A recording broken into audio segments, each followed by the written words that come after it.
This is the story of a man named Stanley.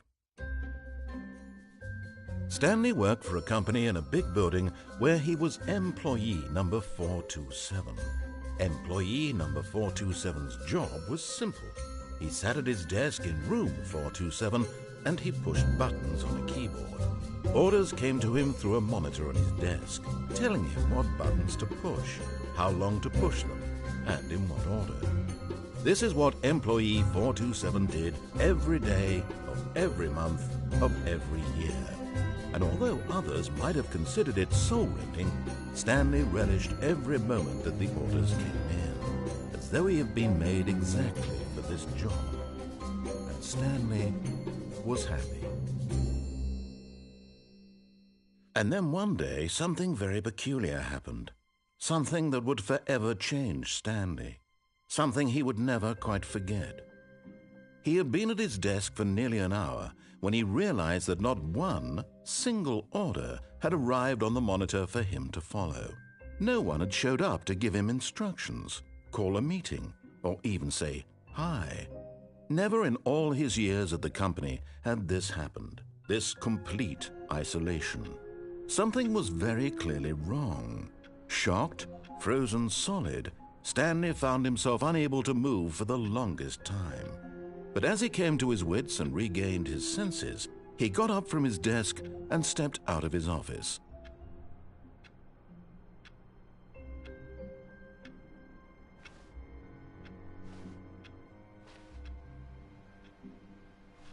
All of his co-workers were gone.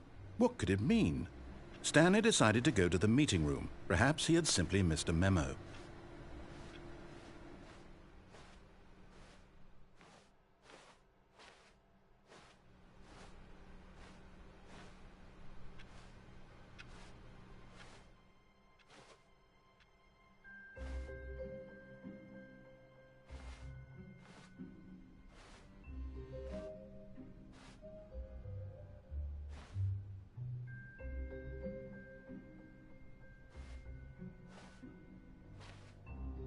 When Stanley came to a set of 2 open doors, he entered the door on his left.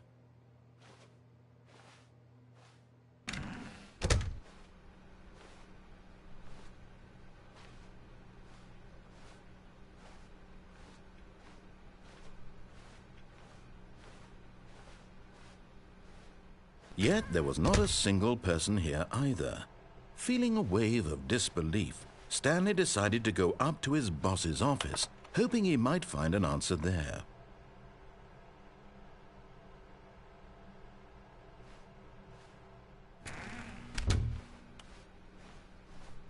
Coming to a staircase, Stanley walked upstairs to his boss's office.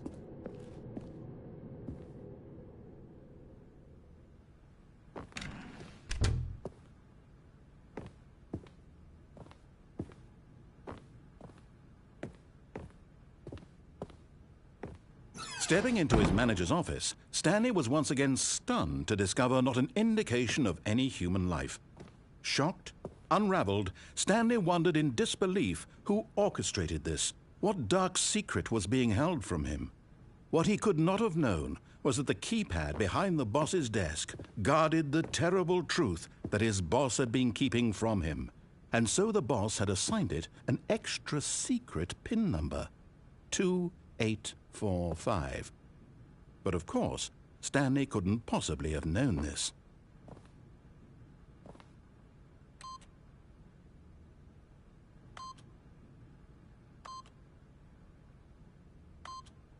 Yet incredibly, by simply pushing random buttons on the keypad, Stanley happened to input the correct code by sheer luck.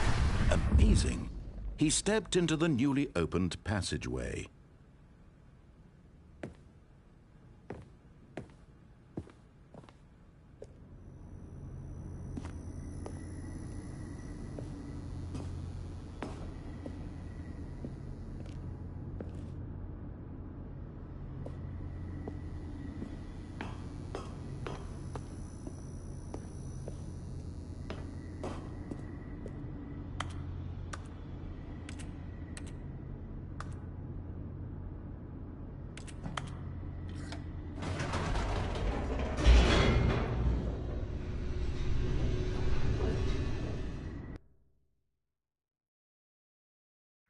Descending deeper into the building, Stanley realized he felt a bit peculiar.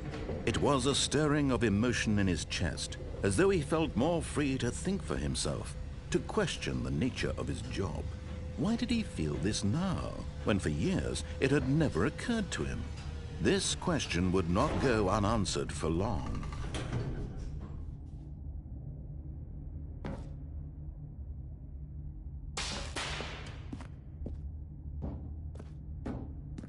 Stanley walked straight ahead through the large door that read Mind Control Facility.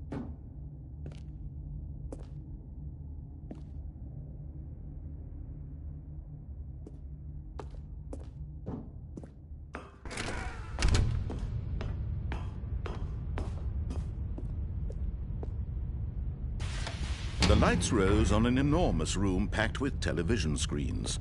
What horrible secret did this place hold? Stanley thought to himself. Did he have the strength to find out?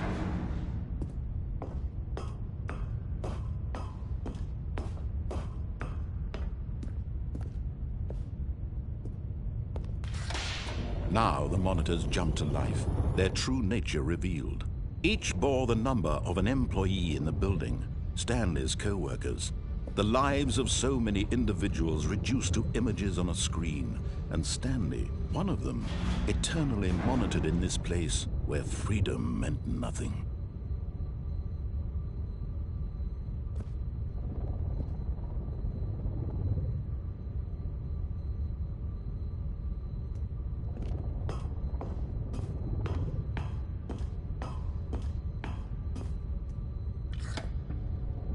This mind control facility, it was too horrible to believe. It couldn't be true.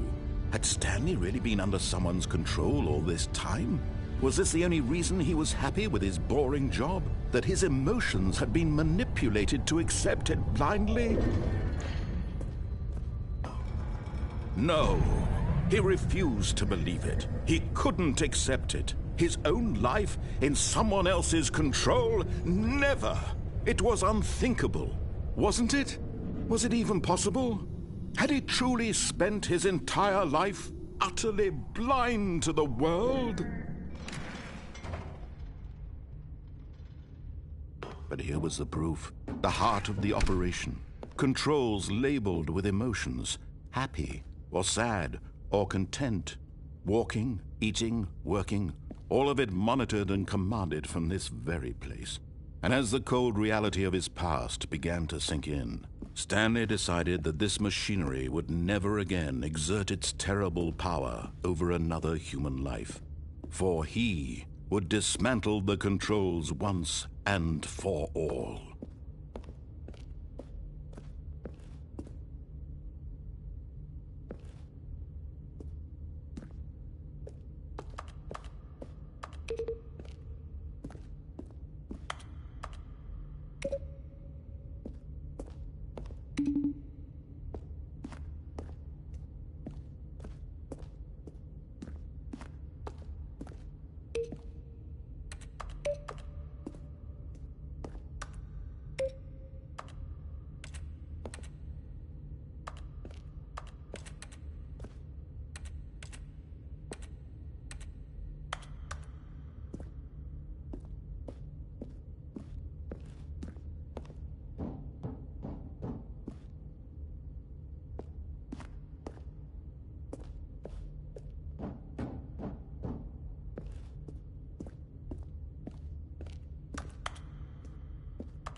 And when at last he found the source of the room's power, he knew it was his duty, his obligation, to put an end to this horrible place and to everything it stood for.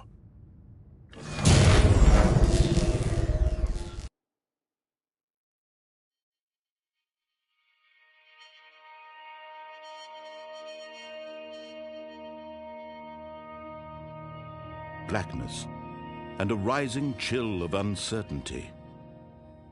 Was it over? Yes! He had won! He had defeated the machine, unshackled himself from someone else's command. Freedom was mere moments away. And yet, even as the immense door slowly opened, Stanley reflected on how many puzzles still lay unsolved. Where had his co-workers gone? How had he been freed from the machine's grasp? What other mysteries did this strange building hold? But as sunlight streamed into the chamber, he realized none of this mattered to him, for it was not knowledge or even power that he had been seeking, but happiness. Perhaps his goal had not been to understand, but to let go. No longer would anyone tell him where to go, what to do, or how to feel. Whatever life he lives, it will be his. And that was all he needed to know. It was perhaps the only thing worth knowing. Stanley stepped through the open door.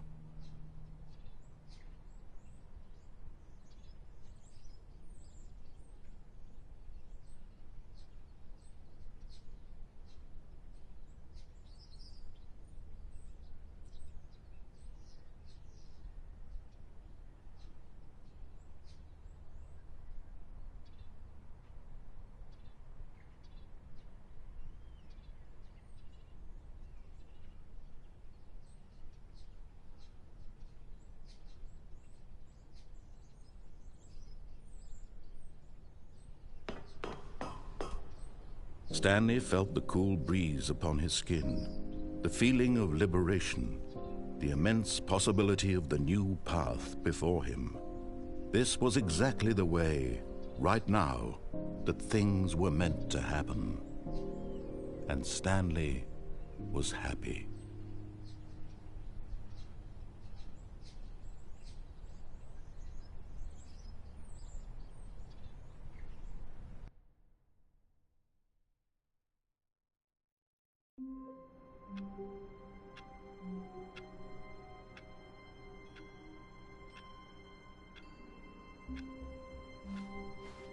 All of his co-workers were gone. What could it mean? Stanley decided to go to the meeting room. Perhaps he had simply missed a memo.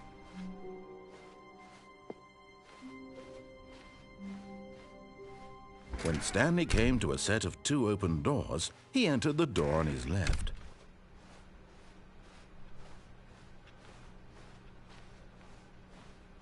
Yet there was not a single person here either. Feeling a wave of disbelief, Stanley decided to go up to his boss's office, hoping he might find an answer there. Coming to a staircase, Stanley walked upstairs to his boss's office.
Stepping into his manager's office, Stanley was once again stunned to discover not an indication of any human life. What could it mean? Stanley wondered aloud to nobody. He began wildly tearing through papers on the boss's desk, pulling books off the shelf, looking behind paintings, desperate for clues to his situation. But his attention was caught by a keypad behind the boss's desk. What could its purpose be? In fact, this keypad guarded the terrible secret that lay buried below his feet. And so the boss had assigned it an extra secret PIN number, 2845. But of course, Stanley couldn't possibly have known this.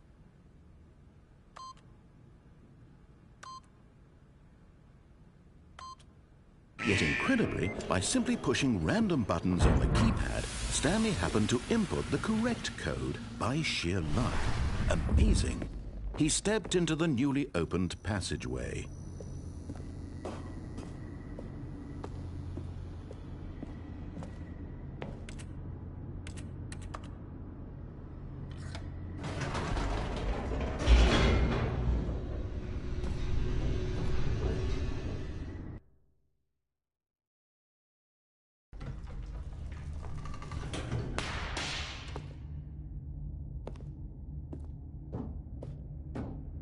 Stanley walked straight ahead through the large door that read Mind Control Facility.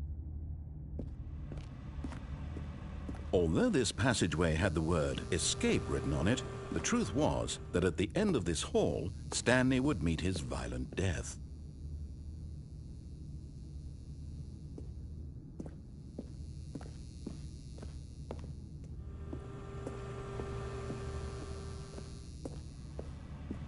But of course, Stanley thought better of it and realized he simply had too much to live for.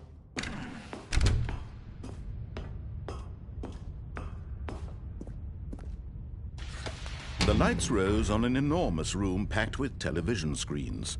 What horrible secret did this place hold? Stanley thought to himself. Did he have the strength to find out?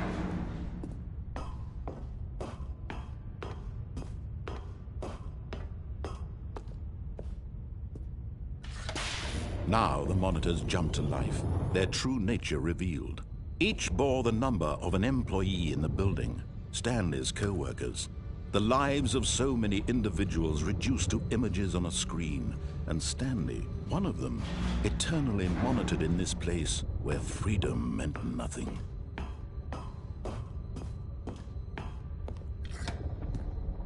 This mind control facility, it was too horrible to believe. It couldn't be true. Had Stanley really been under someone's control all this time? Was this the only reason he was happy with his boring job? That his emotions had been manipulated to accept it blindly? No, he refused to believe it. He couldn't accept it. His own life in someone else's control? Never! It was unthinkable, wasn't it? Was it even possible? Had he truly spent his entire life utterly blind to the world?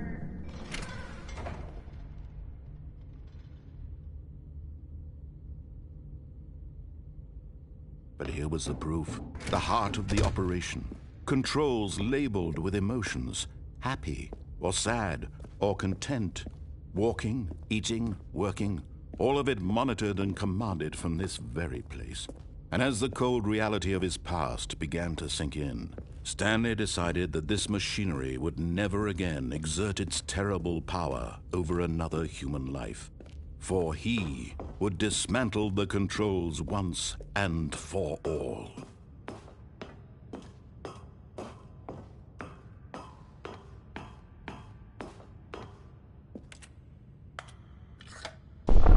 Oh, Stanley, you didn't just activate the controls, did you? After they kept you enslaved all these years, you go and you try to take control of the machine for yourself. Is that what you wanted? Control? Oh, Stanley, I applaud your effort, I really do. But you need to understand, there's only so much that machine can do. You were supposed to let it go, turn the controls off, and leave. If you want to throw my story off track, you're going to have to do much better than that. I'm afraid you don't have nearly the power you think you do. For example, and I believe you'll find this pertinent, Stanley suddenly realized he had just initiated the network's emergency detonation system. In the event that this machine is activated without proper DNA identification, nuclear detonators are said to explode, eliminating the entire complex. How long until detonation then? Let's say, 2 minutes. Ah, now this is making things a little more fun, isn't it, Stanley? It's your time to shine. You are the star. It's your story now. Shape it to your heart's desires. Oh, this is much better than what I had in mind. What a shame we have so little time left to enjoy it. Mere moments until the bomb goes off. But what precious moments each one of them is.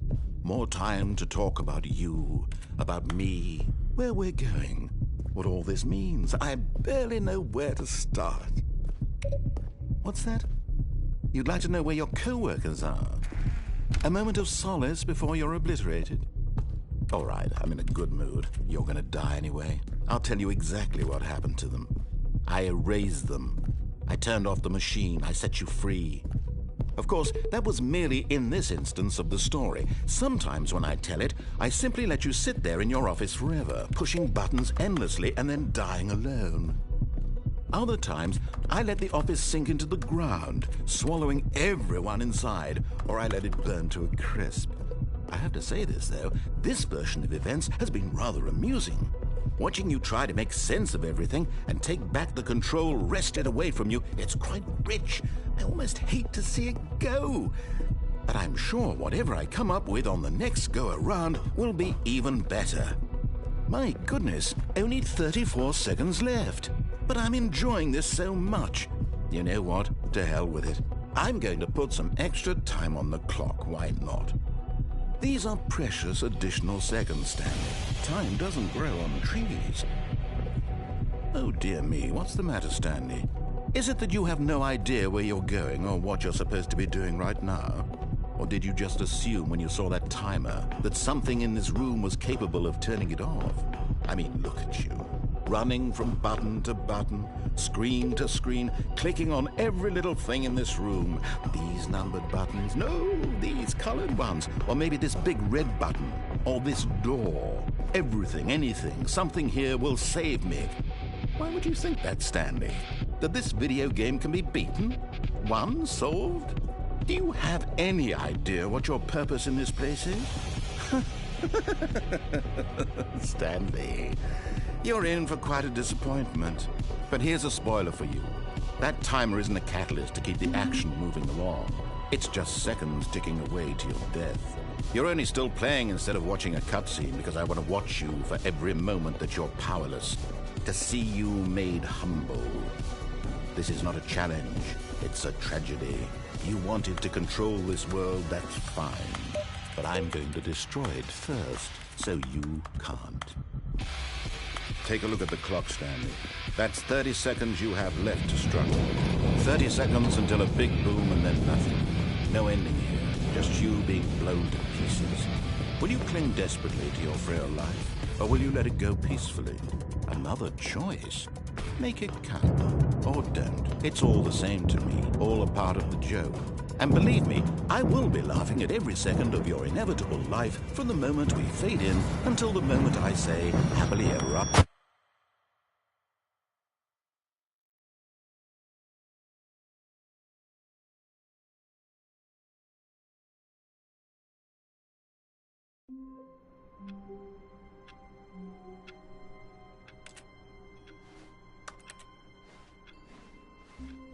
All of his co-workers were gone.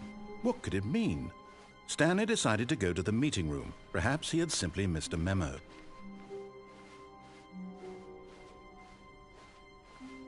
When Stanley came to a set of 2 open doors, he entered the door on his left. This was not the correct way to the meeting room, and Stanley knew it perfectly well. Perhaps he wanted to stop by the employee lounge first, just to admire it. Ah, yes, truly a room worth admiring. It had really been worth the detour after all, just to spend a few moments here in this immaculate, beautifully constructed room. Stanley simply stood here, drinking it all in. But eager to get back to business, Stanley took the first open door on his left. Stanley was so bad at following directions, it's incredible he wasn't fired years ago.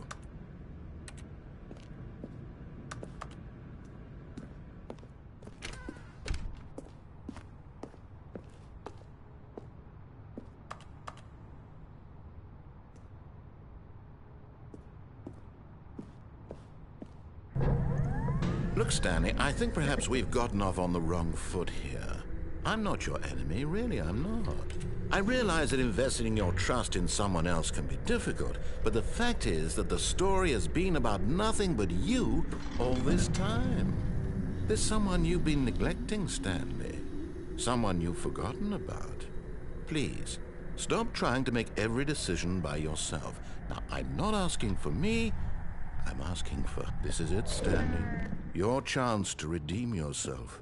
To put your work aside. To let her back into your life. She's been waiting.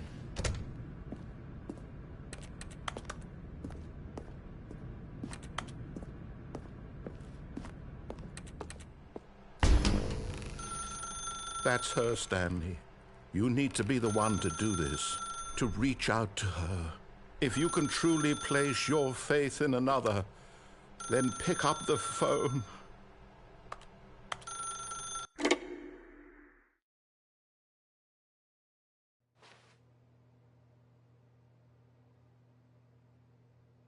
Oh, Stanley, is that you? Hold on, sweetie. Sorry to keep you waiting. I'm just pulling the bread out of the oven. All right. Okay, there we go. All right, now, I want you to come in and tell me all about your day. Gotcha. Oh, come on. Did you actually think you had a loving wife who'd want to commit their life to you? I'm trying to make a point here, Stanley. I'm trying to get you to see something. Come inside. Let me show you what's really going on here. Sorry, but you're in my story now.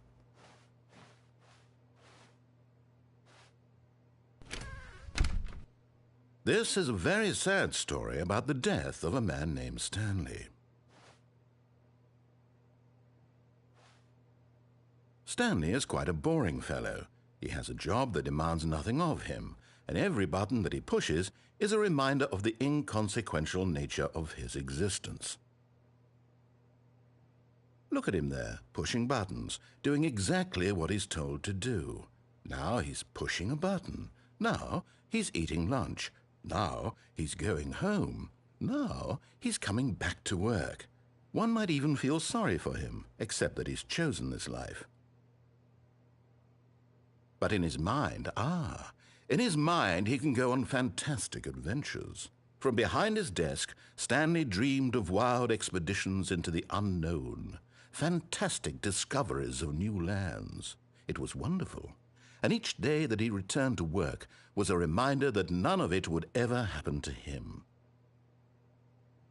And so he began to fantasize about his own job. First, he imagined that one day while at work, he stepped up from his desk to realize that all of his co-workers, his boss, everyone in the building had suddenly vanished off the face of the earth. The thought excited him terribly. So he went further. He imagined that he came to 2 open doors and that he could go through either. At last, choice. It barely even mattered what lay behind each door. The mere thought that his decisions would mean something was almost too wonderful to behold.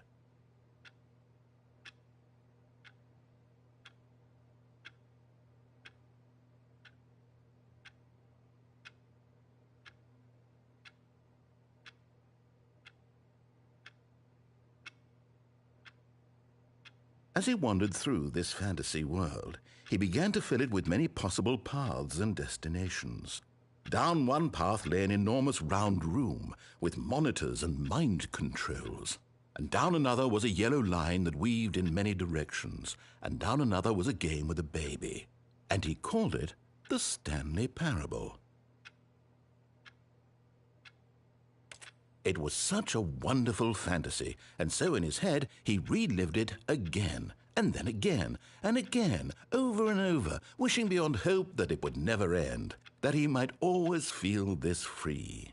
Surely there's an answer down some new path, mustn't there be? Perhaps if he played just one more time.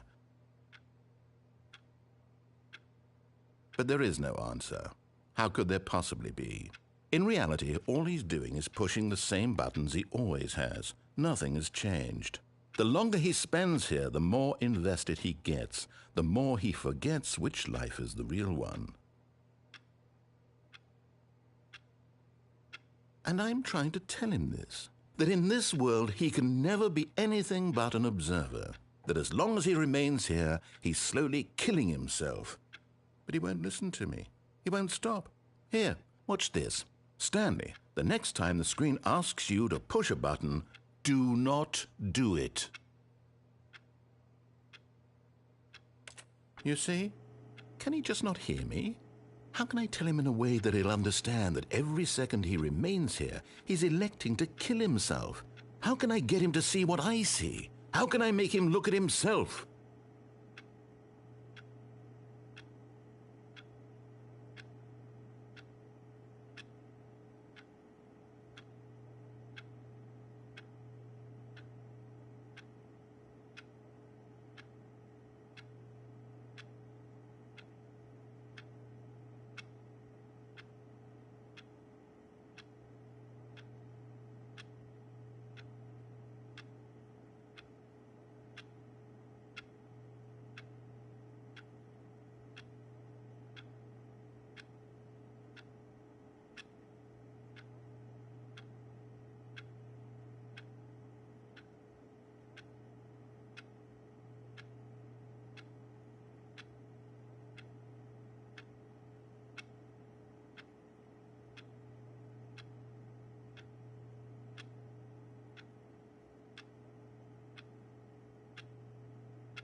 I suppose I can't, not in the way I want him to.